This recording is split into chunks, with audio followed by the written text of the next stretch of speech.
Hello students, good evening. How are you? I hope all well. Today in this video discuss about science class 4 chapter number 1st food and digestions.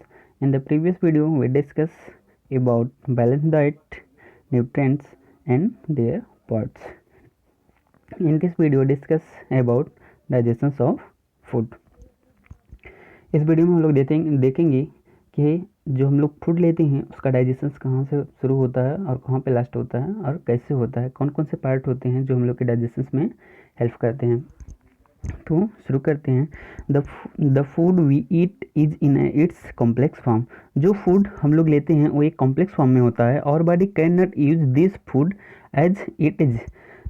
जैसे हम जो भोजन से हम लोग लेते हैं उस कॉम्प्लेक्स फॉर्म में हम लोग की बॉडी फूड को एक्सेप्ट नहीं करती। It has to be breaking down into a simpler form that the body can use. It is to broken down, इसको ब्रोकन डाउन तोड़ा जाता है इनटू द सिंपलर फॉर्म छोटे छोटे पार्ट में, that is the body can use, जिसे हम लोग की बॉडी इज कर सकती है। The process of breaking down of complex food substance into simple food substance is known as digestion. ये जो प्रोसेस होता है कि जो हम लोग फूड लेते हैं जो कॉम्प्लेक्स फॉर्म में होता है उसको सिंपलेस्ट फॉर्म में ब्रेक डाउन करने की प्रोसेस को क्या बोला जाता है बेटा? डाइजेशन। देखते हैं how digestion takes place in the body. The process of digestion beginning in the mouth. जो डाइजेशन का प्रोसेस होता है वो माउथ से ही स्टार्ट हो जाता है। The food then passes from the mouth into a system of organs called the digestive system. The food then pass from the mouth, जो फूड होता है माउथ से पास होता है into a system of organs, जो organs के system में pass होता है। उस ऑर्गन्स को हम लोग क्या बोलते हैं बेटा? एक साथ मिल जाता है तो क्या बोलते हैं? Digestive system. It consist of the mouth.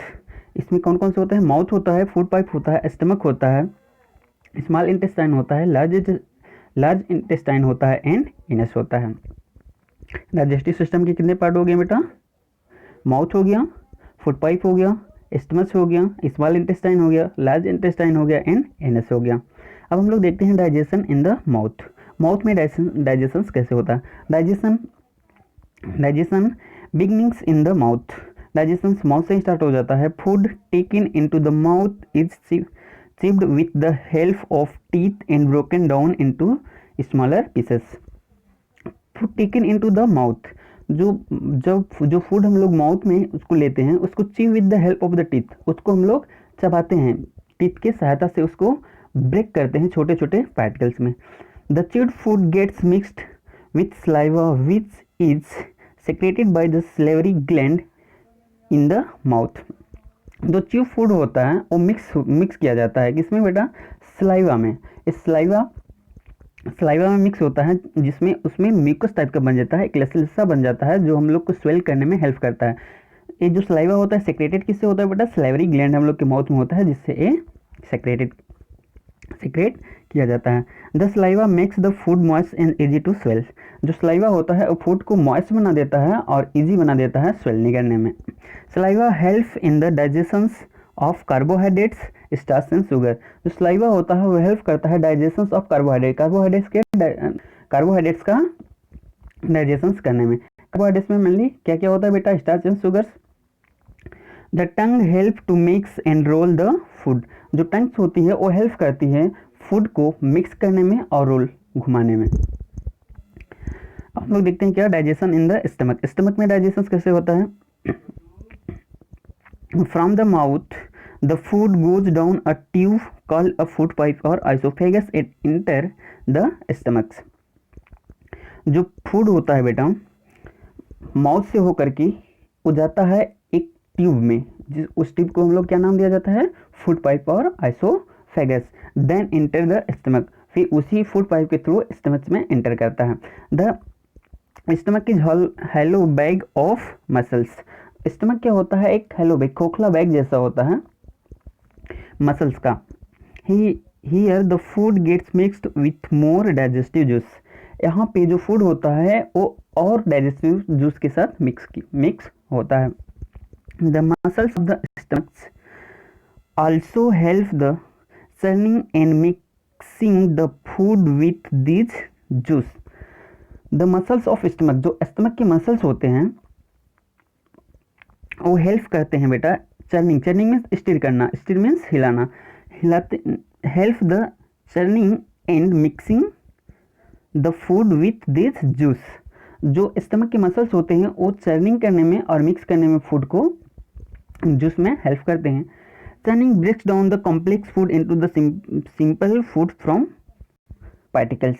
जो च्यूइंग्स होता है, जब किसी भी चीज़ को ऑफ मूव कर दो, हिला दो, तो अच्छे तरीके से क्या हो जाता है, जो बड़े बड़े पार्टिकल्स होते हैं वो छोटे छोटे पार्टिकल्स में ब्रेक डाउन हो जाते हैं। अब लोग देखते हैं बेटा क्या, digestion in the small intestine. Small intestine में डाइजेशन कैसे होता है, from the stomach the food goes into the small intestine. Stomach से होते हुए जो फूड होता है वो कहाँ पे जाता है बेटा, स्मॉल इंटेस्टाइन में। Here the food mix with the digestive juice produce by the two glands.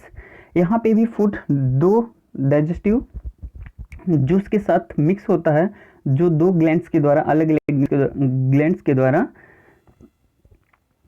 Produce किया जाता है। एक तो हो गया लीवर एंड दूसरा क्या हो गया बेटा, पैंक्रियाज। लीवर से निकलने वाला जूस जो होता है डाइजेस्टिव जूस, उसको बाइल बोलते हैं, और जो पैंक्रियाज होता है, पैंक्रियाज से निकलने वाले डाइजेस्टिव जूस को पैंक्रियाटिक जूस बोलते हैं, जो उस पर मिक्स करता है और भोजन को अच्छे से डाइजेशन में हेल्प करता है।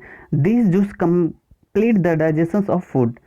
दिस जूस, ये जो जूस होते हैं complete digestion of food, mainly 80 to 90% complete digestion हो जाता है स्मॉल इंटेस्टाइन में, ठीक। Is full nutrient from the digested food और absorbed into the blood and taken to all part of the body. यहाँ से जितने भी डाइजेस्ट होने के बाद में जो फूड है वो डाइजेस्ट हो जाता है, तो उसमें जितने भी यूजफुल न्यूट्रिएंट होते हैं वो एब्जॉर्ब कर लिए जाते हैं ब्लड के द्वारा, ठीक है, और हम लोग के बॉडी के अलग अलग पार्ट में ट्रांसपोर्ट कर दिया जाता है, जिससे हम लोग के बॉडी का अलग जो पार्ट है उसको एनर्जी की आवश्यकता हो और वो प्रॉपर वर्क कर सके।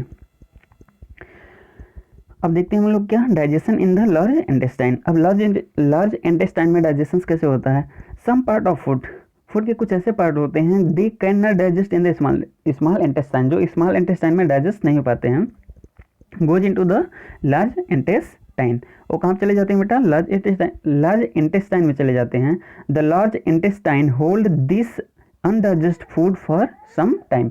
जो ये अनडाइजेस्ट फूड होता है वो लार्ज इंटेस्टाइन में कुछ टाइम के लिए स्टोर हो जाता है, मेनली 3 to 4 आवर्स के लिए। It absorb water from undigest food and there remains only the waste.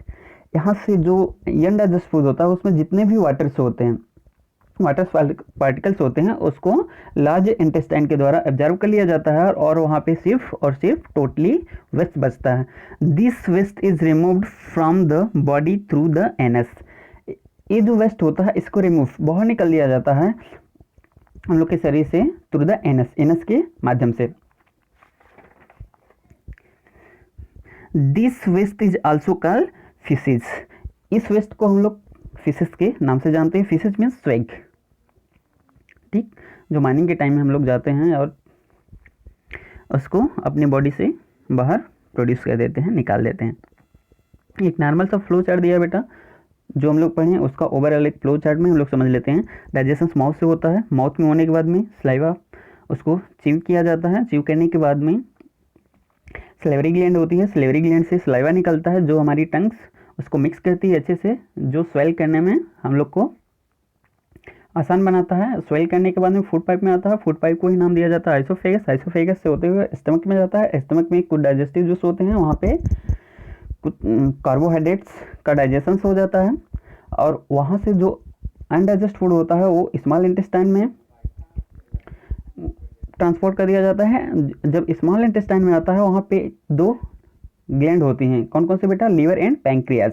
इन दोनों से निकलने वाले डाइजेस्टिव जूस से जो फूड होता है मेनली 80 to 90% डाइजेस्ट हो जाता है, और जो 10% अनडाइजेस्ट फूड होता है, जो डाइजेस्ट फूड होता है वो हम लोग के बॉडी पार्ट में एब्जॉर्ब कर लिया जाता है, ब्लड के द्वारा से एब्जॉर्ब कर लिया जाता है और हमारे शरीर के अलग अलग पार्ट में डिस्ट्रीब्यूट कर दिया जाता है एनर्जी के फॉर्म में। और जो अनडाइजेस्ट फूड होता है वो लार्ज इंटेस्टाइन में चला जाता है, और वहाँ पे लार्ज इंटेस्टाइन में 3 to 4 ऑफ एब्जॉर्ब स्टोर होता है। स्टोर होने के बाद में जितने भी वहाँ पे वाटर के पार्टिकल्स होते हैं वो लार्ज इंटेस्टाइन के द्वारा एब्जॉर्ब कर लिए जाते हैं, और जो वेस्ट होते हैं उसको goes out through the NS, NS के द्वारा उसके बाहर निकाल दिया जाता है। ओके, अब हम लोग देखते हैं क्या good eating habits for healthy digestions. एक अच्छी हैबिट्स क्या होती है डाइजेशंस के लिए, हेल्थी डाइजेशंस के लिए। ईट और meals at the fix time, जो आपका मील्स भोजन हो उसको एक प्रॉपर टाइम पे लेना चाहिए। सेकेंड क्या है बेटा, wash your hand before eating, अपने हैंड को अच्छे से वॉश करना चाहिए खाने से पहले। ची food properly before swelling it, ची फूड प्रॉपरली, फूड को प्रॉपर अच्छी तरीके से चबाना चाहिए निगलने से पहले। Eat lot of green vegetable and fruit, eat lots of green vegetables, lots means बहुत ज़्यादा मात्रा में, बहुत ज़्यादा मतलब यह है कि आपको पर्याप्त मात्रा में ग्रीन वेजिटेबल्स और फ्रूट्स लेना चाहिए। डू नॉट ओवर ईट, आपको ओवर ईट नहीं करना चाहिए। Eat a balance diet and drink plenty of water, eat a balance diet, आपको एक प्रॉपर बैलेंस डाइट लेना चाहिए, और उसके साथ ही साथ drink plenty, plenty means abandoned, abandoned मात्रा एक निश्चित मात्रा में ऑफ वाटर भी लेना होगा उसके साथ साथ। Rinse your mouth after eating any things, rinse means कुल्ला करना, आपको कुल्ला करना चाहिए, कोई भी चीज़ खाने के बाद आपको कुल्ला करना चाहिए। ओके, तो आज की वीडियो में बस इतना ही करते हैं बेटा, फिर इसके बाद नेक्स्ट करेंगे और मे बी अगले वीडियो तक कंप्लीट भी हो जाएगा, फिर उसके बाद हम लोग सेकेंड चैप्टर देखेंगे। तब तक के लिए बस इतना ही, आप लोग घर पे आराम से पढ़ते रहो। Thank you. Okay, bye.